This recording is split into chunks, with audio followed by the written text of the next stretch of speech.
Kawan-kawan, ni Kak Noh tengah goreng bawang putih untuk dijadikan satu sapuan sedap yang ringkas cara homemade, dan Kak Noh sediakan bahan yang ada saja tanpa menggunakan bahan-bahan yang mahal ya.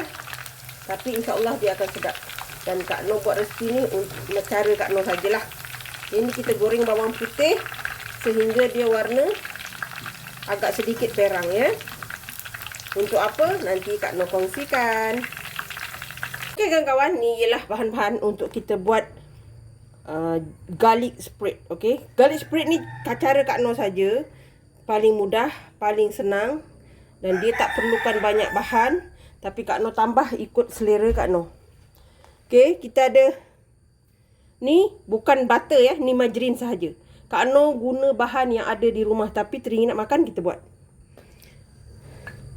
Dalam 5 atau 6 ulas bawang putih yang telah Kak Noh goreng.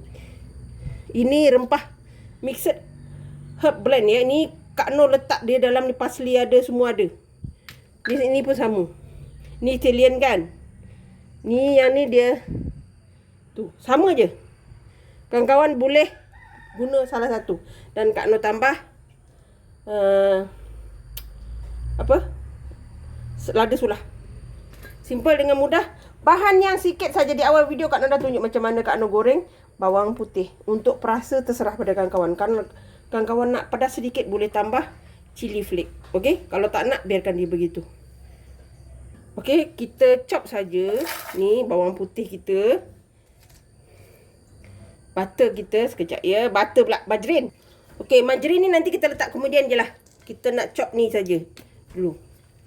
Kita ni, yang ni Kak Noh letak lebih sikit ya, sebab bagi dia rasa herb. Terserah ni nak apa, dicampur pun boleh sekali kat sini, tapi Kak Noh letak kat sini dulu sikit lah. Herb ni dia wangi kan kawan, dia wangi. Kak Noh letak tu. Kawan-kawan beli kat pasar raya je ada, insya-Allah. Kak Noh guna dua-dua ni sebab dia berbeza sikit, nampak tak? Tapi rasa dia sama. Ni kita chop dulu. Okey kawan-kawan, nampak tak? Sama kan dengan yang kita beli tu. Ni, nampak tak? Sama kan? Simple je. Ni, kita kacau je dah. Kita tuang gini. Paling mudah, paling senang. Nak beli mahal kawan-kawan, percayalah. Botol kecil tu pun tak tahu berapa ringgit. Ini kita buat sendiri. Tak ada butter, margarin pun boleh. Nanti dengan garlic spread ni, kawan-kawan boleh juga buat, nanti Kak Noh tunjuk resipi untuk kudapan anak-anak cuti sekolah. Bagi Kak Noh bercuti dulu ya. Ini resipi pertama bagi tahun 2026. Simple saja kawan-kawan. Okey. Mungkin kawan-kawan kata, pakai margarin sedap kat Kak Noh. Boleh je kawan-kawan. Kita yang buat dia, jangan gaduh. Okey. Nampak tak? Sama je kawan-kawan. Kalau kawan-kawan nak pakai butter, silakan.